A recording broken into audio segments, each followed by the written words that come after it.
Hey, hi everyone. Hi.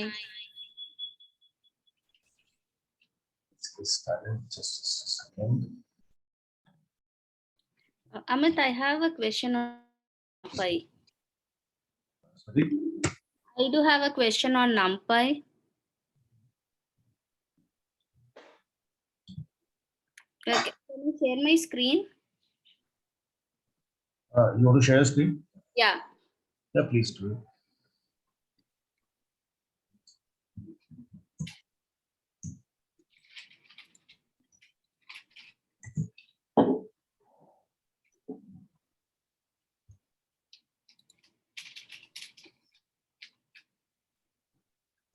Yeah. Can you able to see? Yes. Yeah. See, you were saying like NumPy is like numerical Python. We can do some arithmetic functions. So I was just trying like I created a list within a list, nested list, and I have converted this to an array. I'm holding it in a variable. Similarly, yeah, this is my another list, but I have included some string also. Right. Yeah, but I tried to get the data type of the array. After converting, it shows okay, it is still an array, and this particular b variable is also still an array. If I do some concatenation, it is not working, which means it is only for the numerical list or See, because if you will see, array is basically one. We call it as a one-dimensional array, right? So if you will see now, although you have read a list and you have entered some numbers in it, right? Like 11 is some okay, text. But if you see, everything has got converted into text now, right? So that number is no more a number. Everything is converted into one dimensional now. So you can't, and numbers cannot be added. So you can't say b plus b or a plus a, right? So that is why it gives you have that error over there. Are you seeing it? Everything the 1, 11, 6, everything in the area output is coming in the quotes. yeah. If I try to display that, that variable, it is displaying. But if I try to do some operation, right, it is not displaying. It will not do that because you can't add the characters, Okay. right? You can't add 11 plus 11 or something like that. So that is why you're getting an error in this. Okay, what I thought is like if I do a plus, I can concatenate strings. Okay. And these questions, can you please try to, I have posted in chat also. See, basically, identity metrics that we told you, this is just for the part of some functionalities that we have in the NumPy. So that is why we were discussing that, right? When we say the identity metric, so you create you use that I array that we use. So what happens in that is it just gives you a metric. So this was something like we discussed this thing in the previous session as well, that these identity metrics or zeros and ones, we don't use much of them, right? They are just Okay. as a part of functionalities, we are learning it out, and these are some capabilities that we have. But mostly you will be working on using the Okay. pandas that we are exploring. Okay.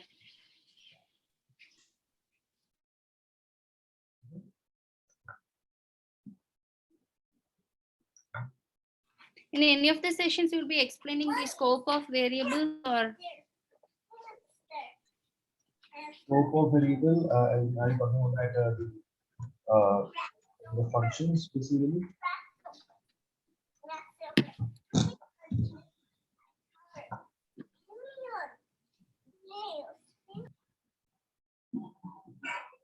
sorry, I didn't hear you properly. The scope of variable as in the terms of functions, are you Yeah, asking or what? yeah. Yeah, I'll do that. That Okay. is the capability that we use. Okay. And based apart from the functions, and do we need, do we have that functionality in NumPy pandas as well? If we implement functions, the scope of that we can use here as well, right? Because I don't have any idea of how to use in NumPy pandas. This is new to me. The NumPy is something we use just for one simple purpose, that is the use of the NumPy arrays that we get. Because with the help of Okay. NumPy arrays, what happens is this sets up the base for your pandas. In the pandas, you can actually create the data frame. So that is where we use that NumPy array form. Yeah. So apart from that series, we won't be using, apart from the arrays, we won't be using anything different, anything more from the NumPy, library. Okay. Okay.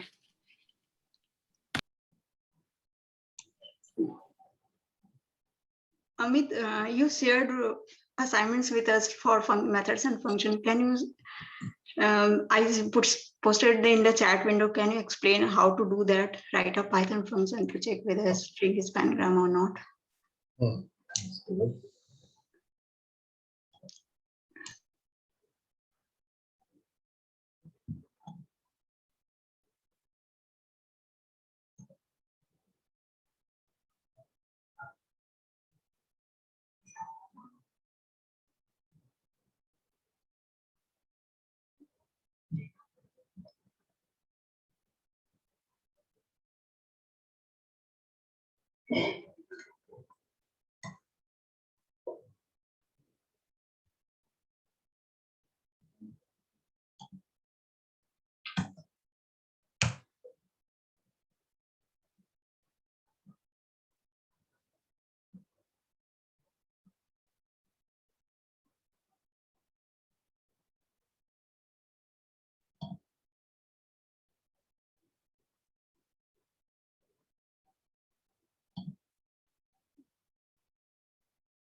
Okay.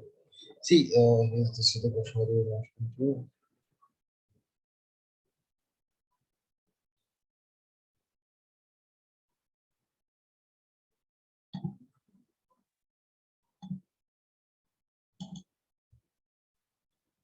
Right, so this is the question. So write a Python program to check whether a string is pangram or not, right? Assume that the string passed and does not have any punctuation. So what are basically pangrams? Pangrams are basically the sentences that basically have all the characters starting from like A to Z, right? That is something that we call it as a pangram.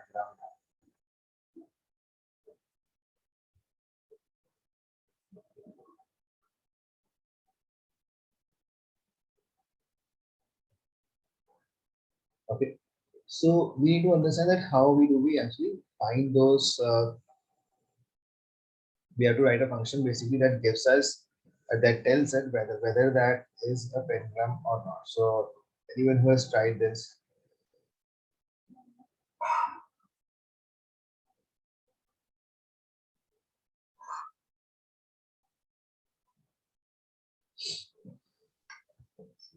so what we'll do is Yes, like with this sets, I tried like you tried this question. yeah, not.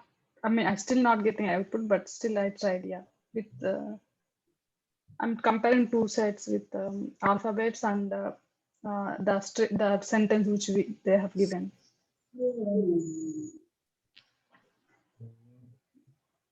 I couldn't get you. Your voice is a little low.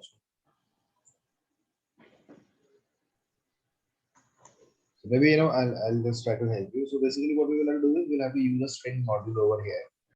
Okay, so let's do this. Import string. So what we do is we will create a function over here that is this. Let's call it as is pangram. We have to check whether a number is pangram or not, right? So I'm using this. Now in this, what we will have to do is we will be taking an input from the user, which we will call it as a string one, and then we will use alphabets, right? So we have to use alphabet So we are defining a variable alphabet equal to, right, sky dot string dot.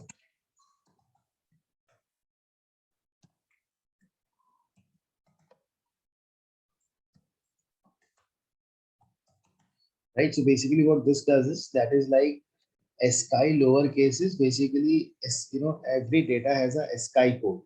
Right, that computer definition that we have 65, 66, that is the sky code for every number that we store. Okay, so what we do is basically we are using that, we are importing that function over here by the name of which is in the string module, and that is sky underscore lowercase, right? That is what a function that we have. Now what we do is we create a set of the alphabet. What is a set? Set is the unique values that we have, right? So what we do is we create that. So I'm going it as calling it as alpha set equal to set of alphabet.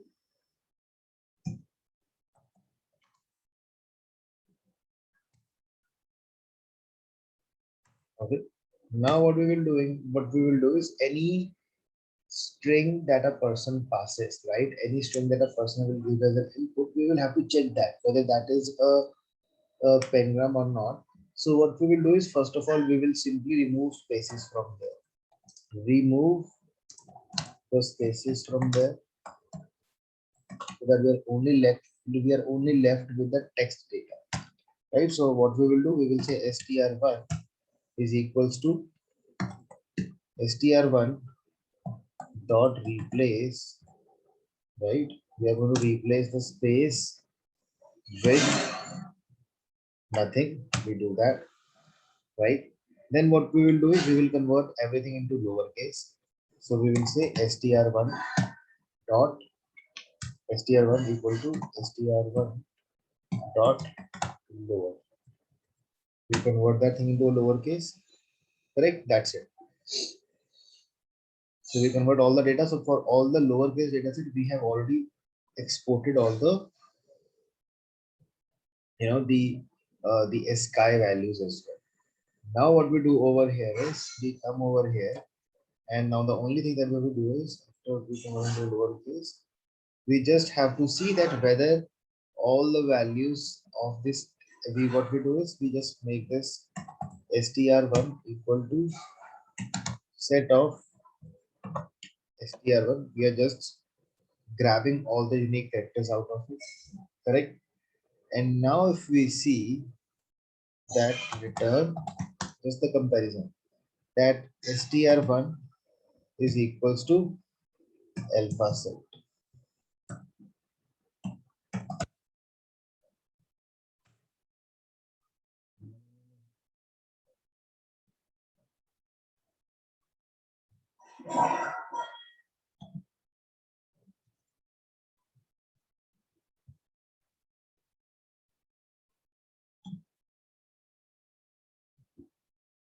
Oh, sorry,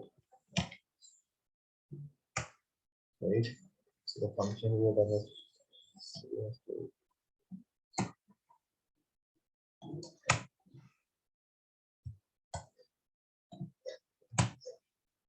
Now if you see over here, let's give some input over here.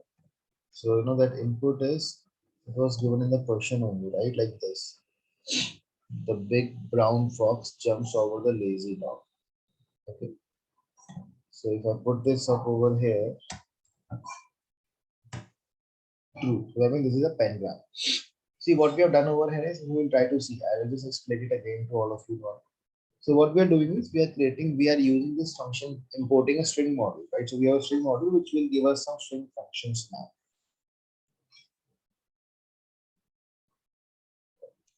So what we have done over here is we have stored the sky codes of all the lowercase characters in this alphabet.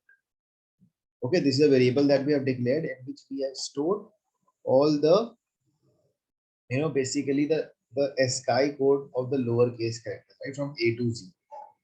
Then what we are doing is we are creating a set in which we are keeping all the ASCII codes in one variable now. Correct? Like for example, if you come over here,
right?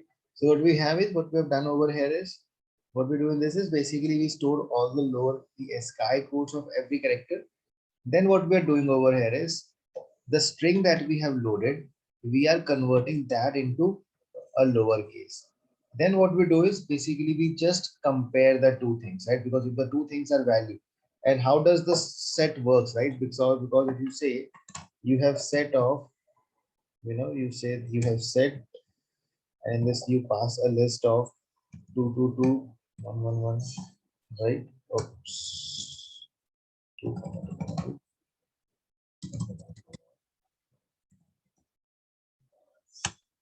Right.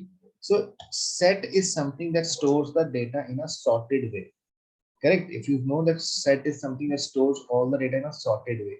So we are saying if that set one is equals to set two, that means because in the string you have all the characters, and in the alpha set you also have again the characters that is from A to Z. If both are same, we are saying that this is a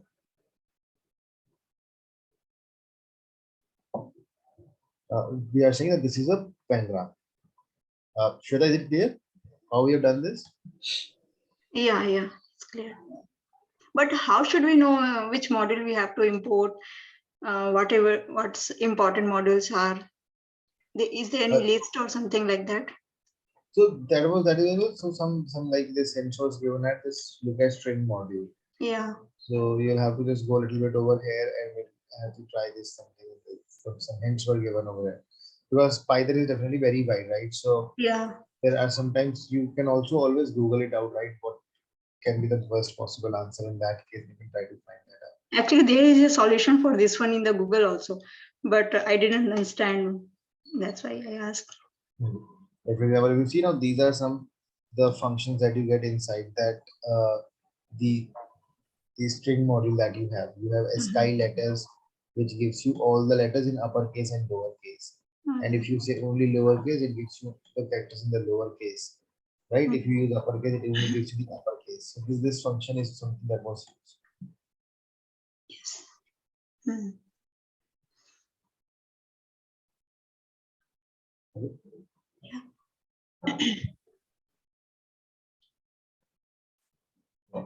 So now coming back, right? So like in the previous session, so what we did was I think we had started off with the pandas, right? So we had imported the library of pandas and we were talking about series over there. So did we complete the, I think the series we had done, right? So that is till where we had done the part. So we were seeing that how we can use a series and how we can define an index to a series now, right? So let's just see an example of it again. So we will simply first of all say import pandas as pd, right? So import you will have to do every time. So installation has to happen only once, but importing of that library has to happen every time when you open it as a fresh the notebook over here, the Jupyter notebook over here. So what I do is we are seeing that how we can create a series which helps us to store the data now. So for example, if I create a series one, so I will simply say series one equal to pd dot series, right? So what is the data? Suppose I want to store the data as 1, 2, 3, 4.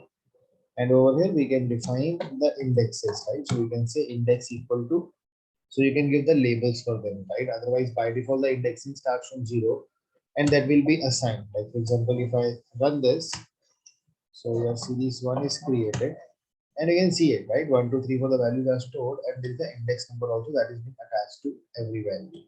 So if you want to give some labels over here, so you can simply say series 1 equal to pd dot series,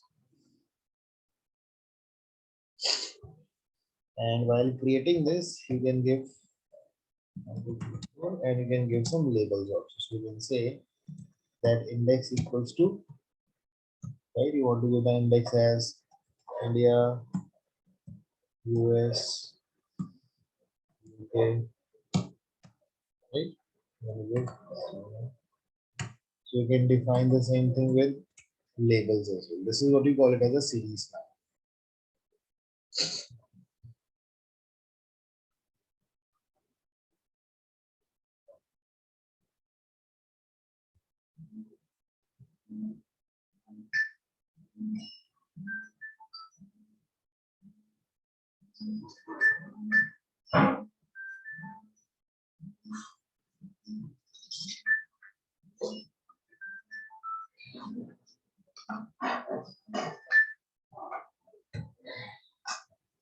Okay. Now what we will do over here is basically now we are going to talk about the more important aspect of this pandas, that is basically the data frames.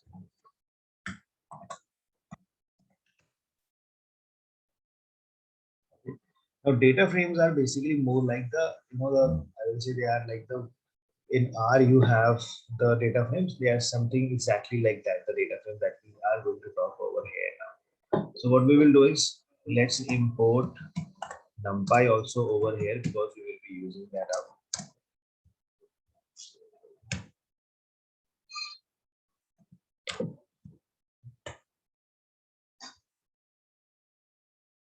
Okay. So now what I will do over here is we will just create some quick data frames over here and then we will also see how we can load the data from Excel, CSV as well. So now what I do over here is from NumPy,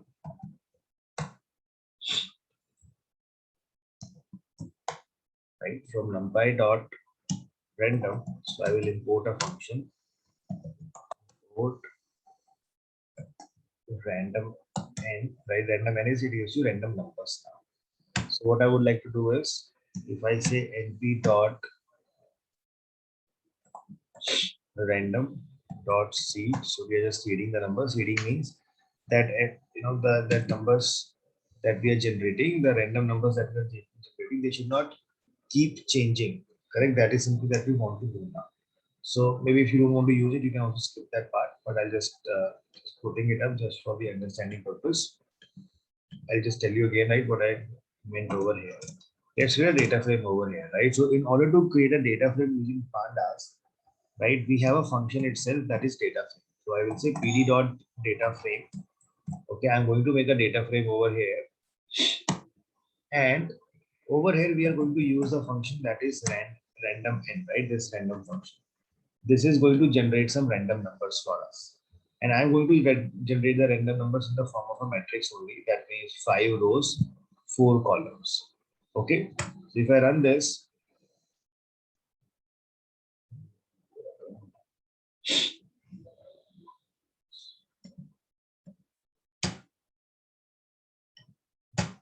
okay, so if I show you the data frame now, see, this is exactly how a data frame gets created.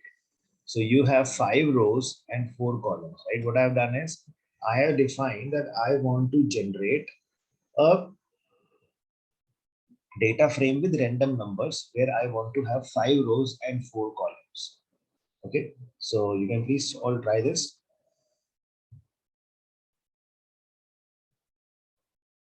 So just to have random numbers over here, that is why I am using this import module over here.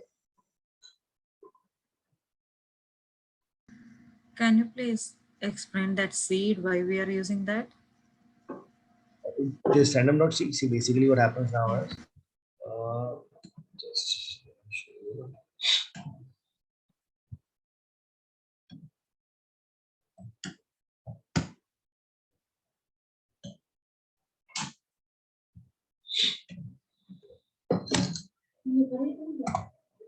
वो गर्म मत करना, ऐसे ही रहना, right? See, seeding is basically what happens is like this over here, right? You get different data frame. Now this data frame that you have created over here. So seeding is just that the random numbers that we are generating. So we want to maintain that, you know, how basically like this over here, right? You see the numbers are changing every time. So that is what we are using the seeding for. Basically, in this, if we use these the seed part, what it does is it helps in maintaining the symmetry. If you open the file next time again and you run the code, right? This is more important when we work with the, you know, predictive modeling and all, where we have to break the data into test and train. So what happens is basically seed is something. Let me just try to give you a better example of this, just to explain you, right? Because this number that we write, this can be anything, that is seeding that we have defined.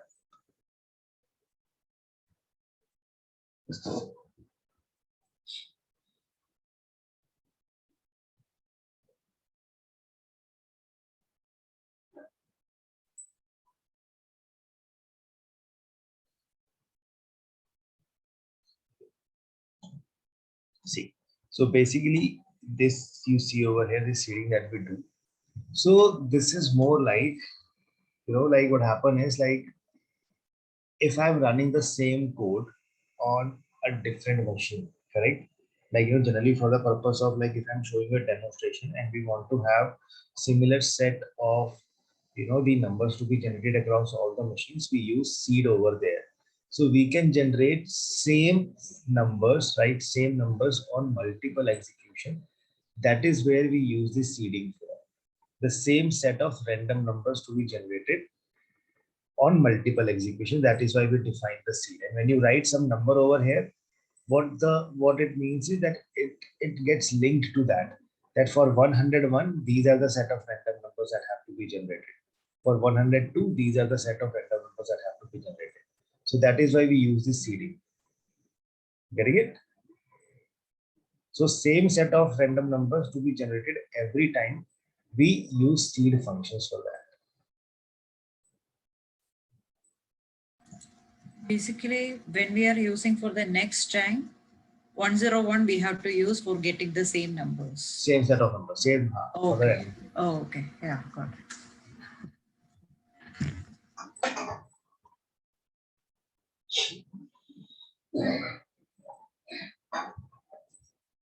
Amit, can we generate integer numbers instead of float here? Oh, you have random int for that?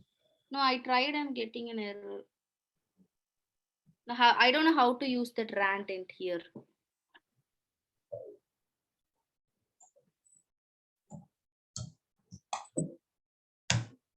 Right.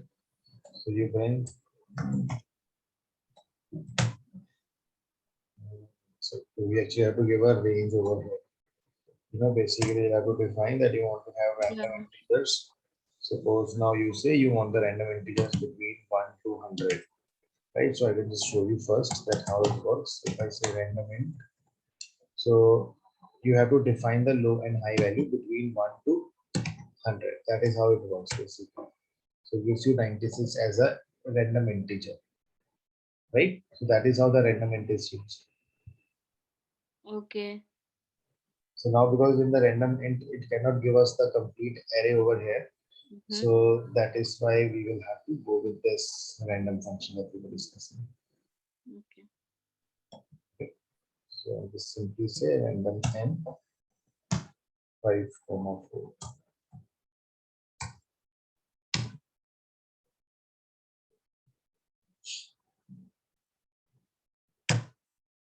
Now, you know, this data frame that we have created over here now. So this gives you a data frame that we can see now over here, which looks like this. Now you want to give some row names and column names to it. You can do that as well, right? So you can define the row names and column names. Suppose now I write over here df equal to this that we were creating.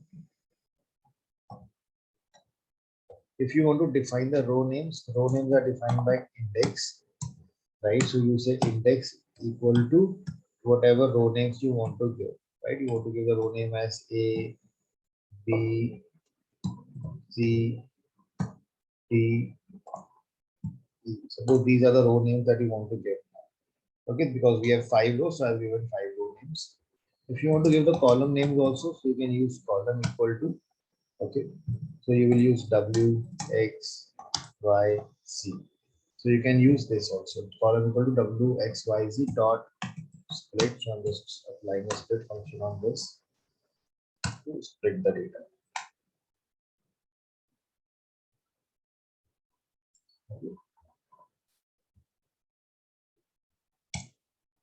So now if you run this now, equal to columns. This is this. Oh, for Panda PD, right? PD.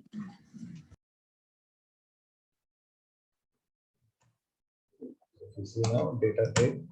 So we have row names and column names defined over here.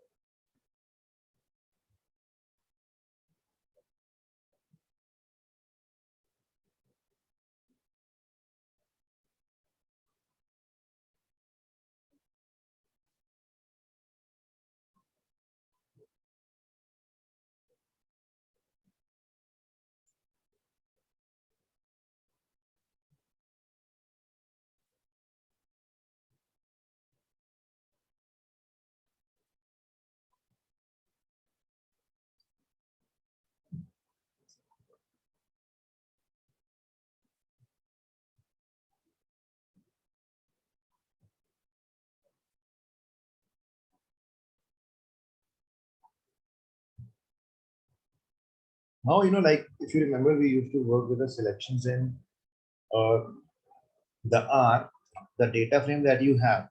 Suppose from there you want to pick the column W. You can just write that, and if you run it, it will give you complete data of column number W.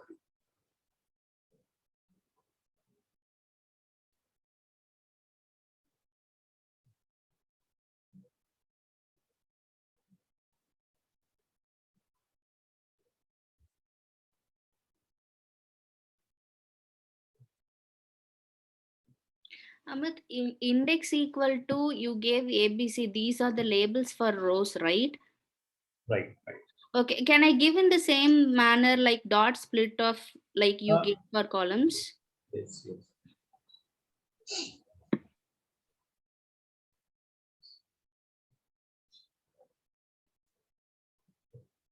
Now, if you want to fetch more than one column, so you have to give a list as a list.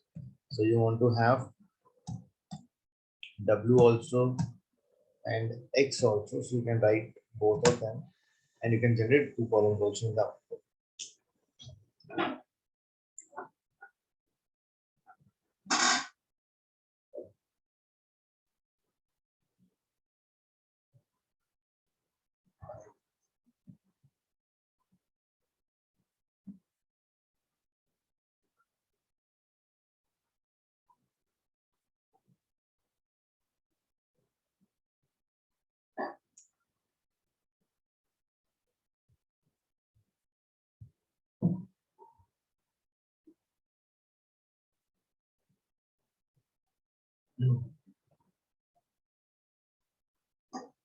Okay, and if you want to, you can use that normal SQL way also. For example, if you write df that you have and you say df dot w, so that way also you can generate the columns, the same thing.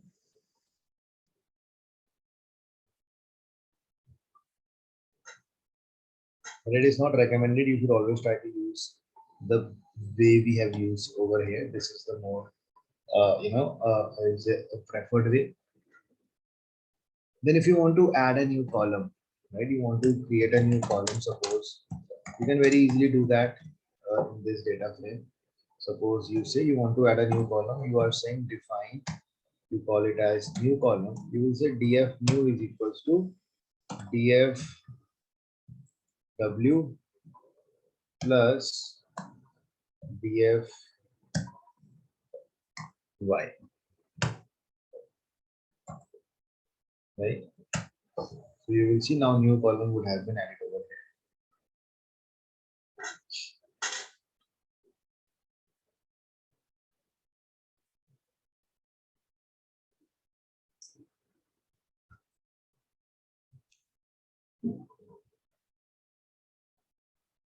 Why only W and Y? Can we put X instead of Y or Z? You can add anything, Anything? whatever Okay. you want to add. So right now I've just added W and Y over here. So if you want to add W and X or whatever you want, you can do that. So what I did was I just made a new column by addition of this and this, so which is giving me this over here.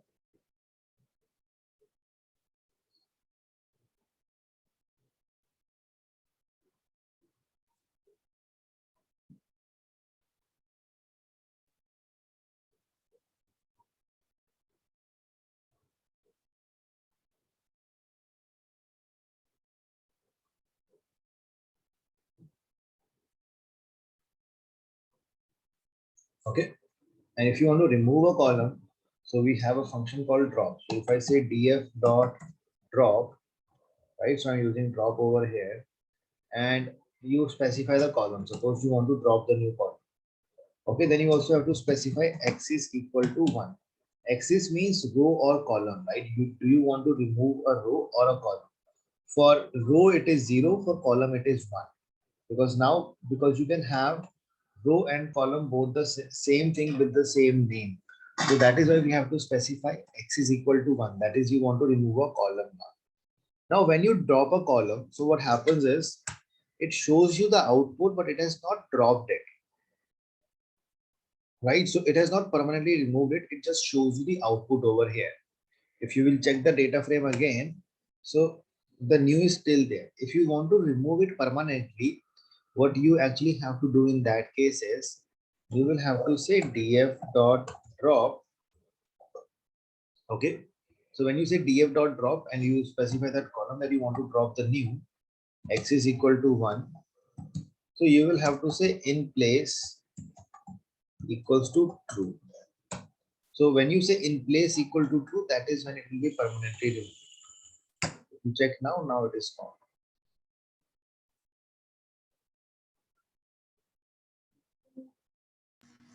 Amit, once again, can you please explain this?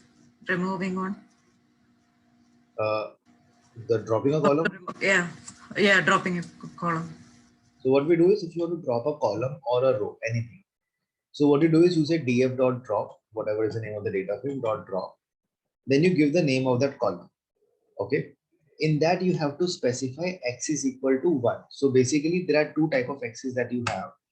X's can be 0. This is for row, and axis is 1, and this is for column. Okay, so basically what happens is when you drop the data, so you have to specify whether this new is a row or this is a column. So if you say x equal to 1, Python understands that you want to remove a column, right? If you write 0, then it will know that okay, you are trying to remove a row. And in place equal to true means that you want to make that change permanent. So if that by default in place is false, so if you don't write in place, so it will just show you the output. It will just show you the output, but it will not remove the column. But when you say in place equal to true, it will permanently remove it as well. So in that case, it will be removing it out. Got Yeah. it? Okay. Yeah, got it. So now if I ask you all to remove the row number E, so how will you all delete it? How will you all remove it?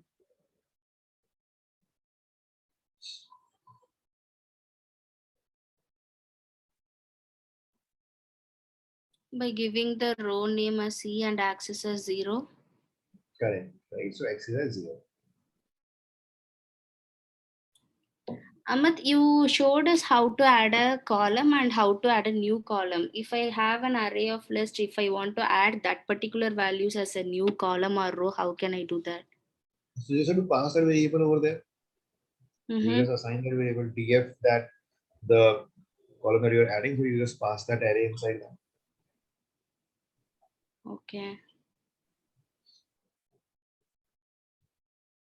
So right now we have just added a multiply, we added that the calculate field. You can add your own, and we will also be seeing how we can add the character data also in this.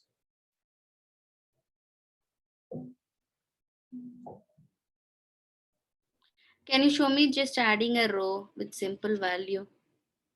Sorry, Can you please show me how to add a row by simple values to this? I'll be showing up. I'll be showing you all. Okay, okay.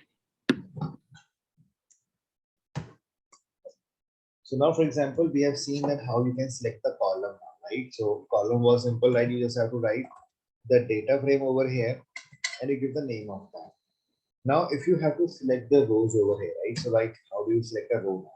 So for selecting a row, we have to use a function called location. So you will be saying df dot location.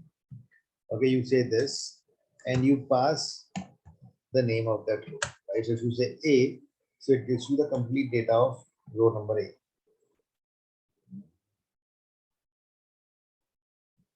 Okay, so for pulling the row numbers, you will be using lock, right?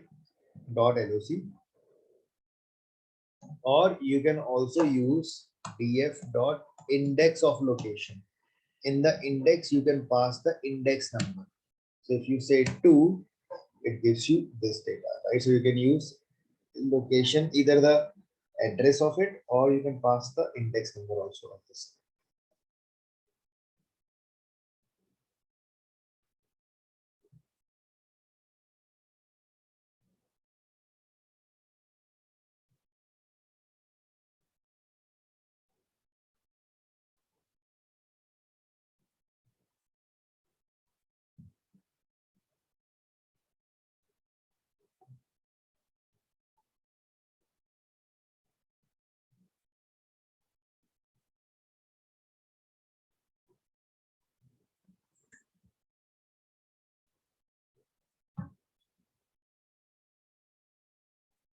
Okay, and you can also pass the same thing over here. If you say df dot location, and inside this only, if you want to pass multiple rows, you can do that as well, right? You want to pull the data of A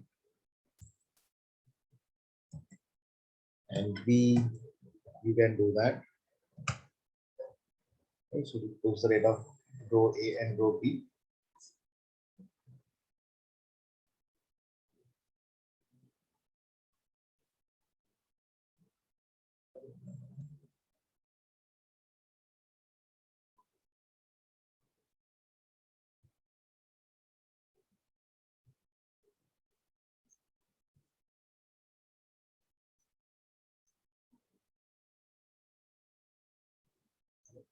Now, you know, the same thing that this df dot location, that this location that we have, you can use to define the rows and columns and everything as well, right? So you will say df dot location.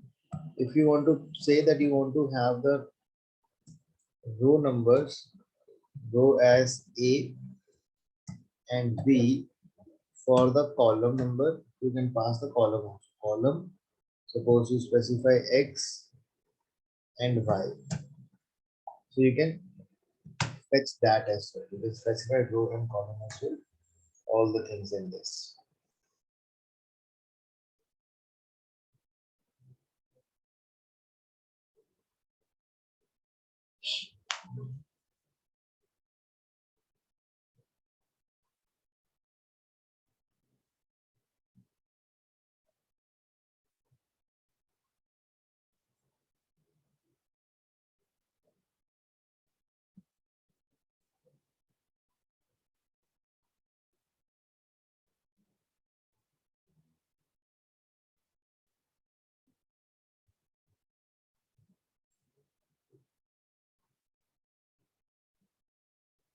Ahmed, can I pass the range? Like if I have the rows from A to Z, how can I give that? So you can pass the index number of that. Okay. Because I tried with colon and the labels of A.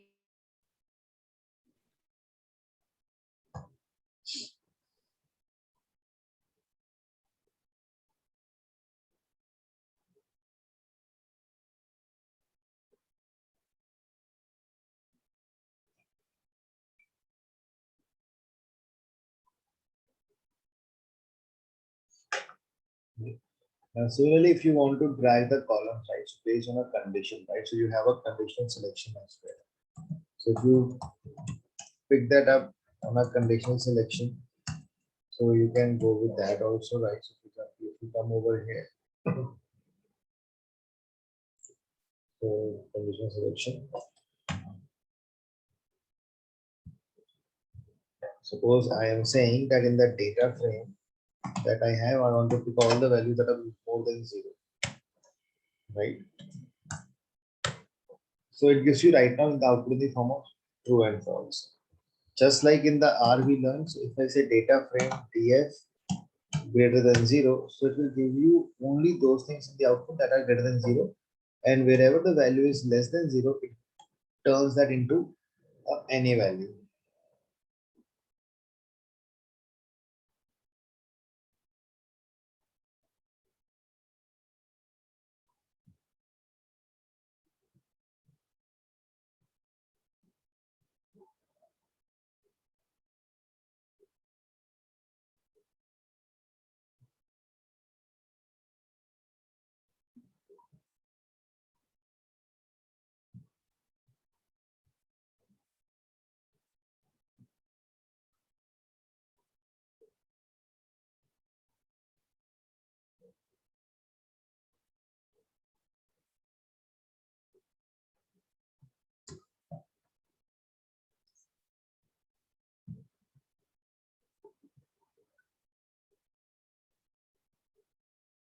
Okay.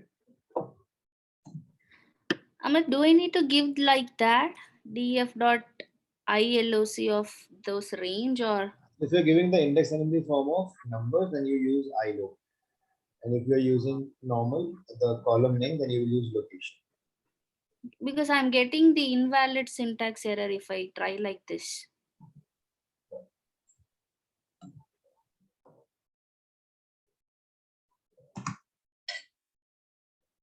Right? So you, sorry, you want to put, so suppose you say df dot ILO, right? So when you say over here, when you write the 0 over here, because it gives you the data of that column 0 over here. Now if you come over here, you say df dot ILO, and you want to drag, you want to pull the information off. Suppose you say 1 and 2.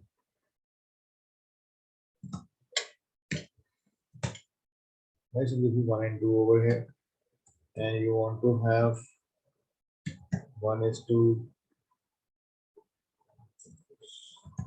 2, 2,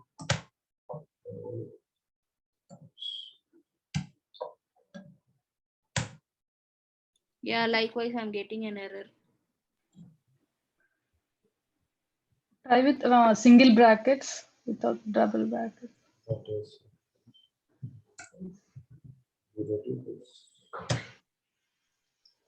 Right, so 0 to 3 over here, and so 1, 2, 3, you have that.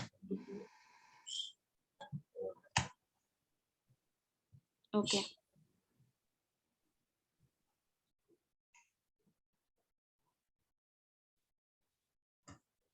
Because that, the range that we pass, this in itself is a list.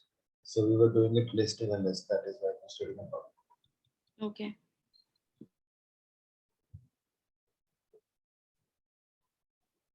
Now suppose, if I say that this data frame that we have, right? So in this case, like we have already seen how you can pull the data. Suppose if I say I want to pull that data only, like wherever I want to pull that values where, in the column W, the values are greater than 0. So what I can do over there is I can simply say df And over here I can pass, I want to fetch that data where the data frame, the column W is greater than 0. I just applied the condition on one of the columns.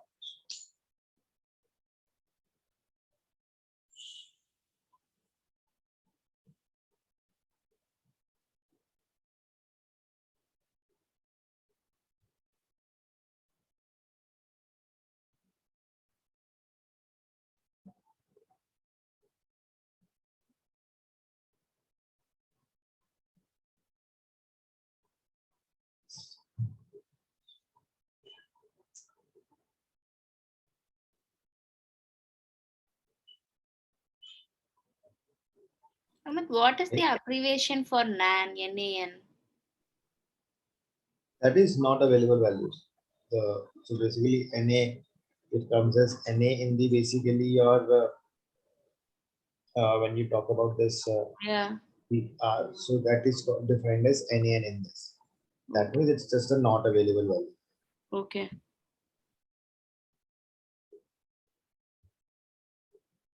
And this data frame, like this data frame that we have here, if you want to add a column of character data, right, we can do that.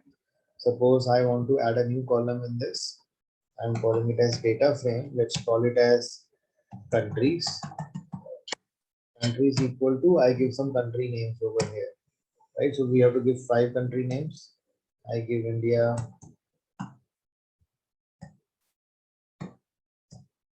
US, UK, right?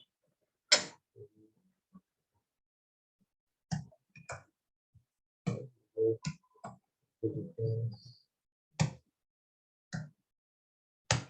We're given these names now. So if you will now see this data frame, we have all the countries inside. That column has been now added over.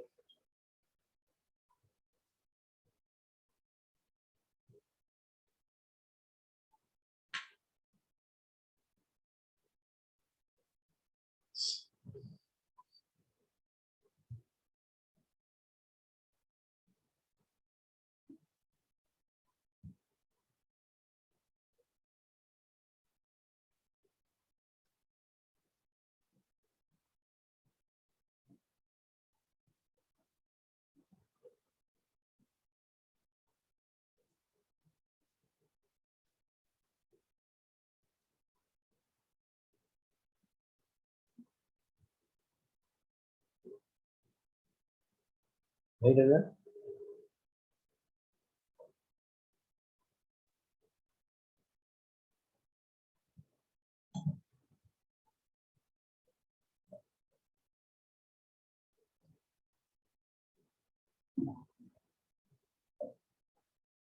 Now similarly, right, suppose if you create a data frame in this, okay, let's create data frame 2 equal to pd dot data frame.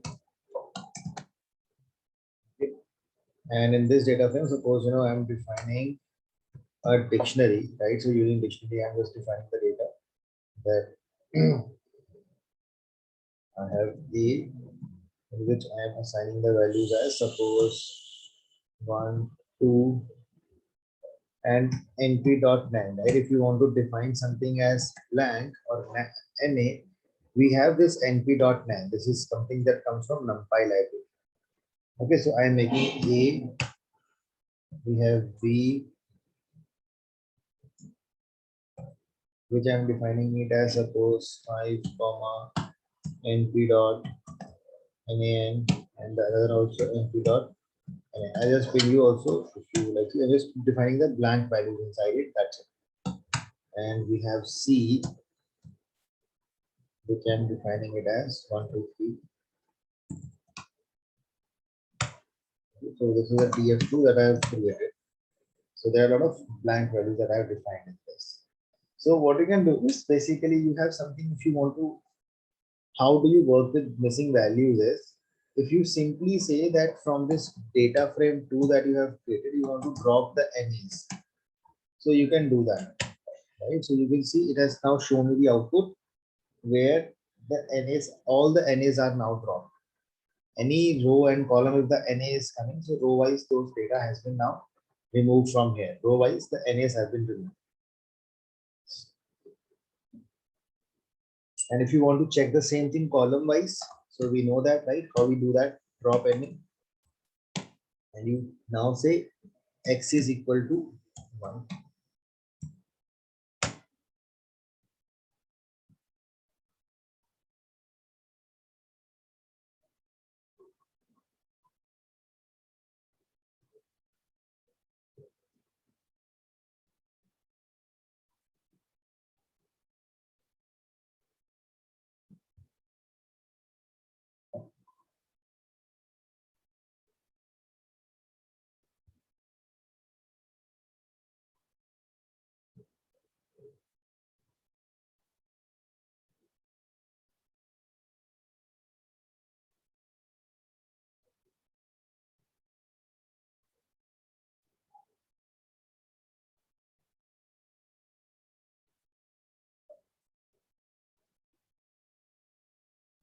Okay.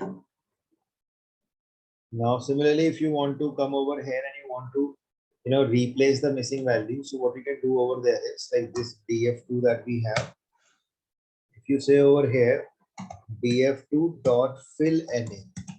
So in the fill na, what it does is, suppose I say value equals to 5. So what this will do is wherever the na is coming, it will replace that value with high over here, high over there.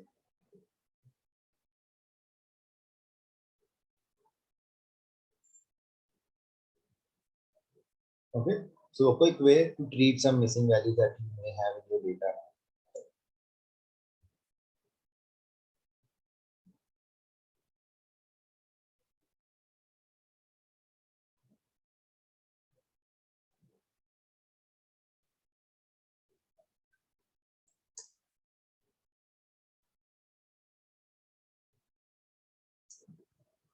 Okay, so this is where I think we will stop for today, and so we will be starting off with group by functionalities and some exercise tomorrow.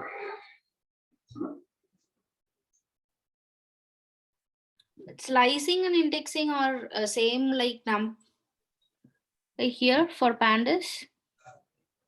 That is the same like we were seeing that part, slicing that we did. Where we were defining that as right allocation. Yeah. You want to specify rows and columns together. So that is what slicing and indexing is. Mm-hmm. If I want to add a new row, right? Yeah. Yeah. Sorry, I can't hear you properly. So that when you have to add a row, that is like appending the function, right? Okay. So you have to use append function in that case. Okay. That way you will be able to append it. Okay. Okay. So you create a data frame first, and then you will say data frame dot append. So that is where you will be able to append it. Okay.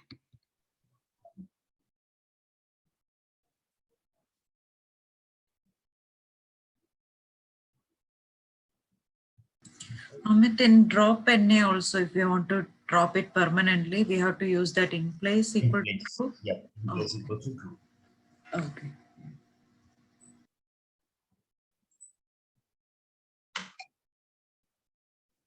Even though we replace NA value with high, it's not, it's not displaying, right? So we need to assign again data frame to same thing, right? So either you assign it to a variable, right? Like for example, if you see now over here, so we were using fill NA. Now if you come back to df2 over here, so it has not replaced it.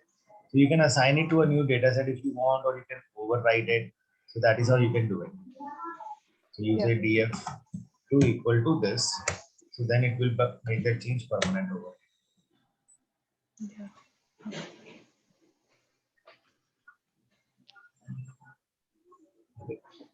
Oh, thank you for the session. Thank you. Thank you. Bye. Thank you for the session. Bye. Bye. Thank you.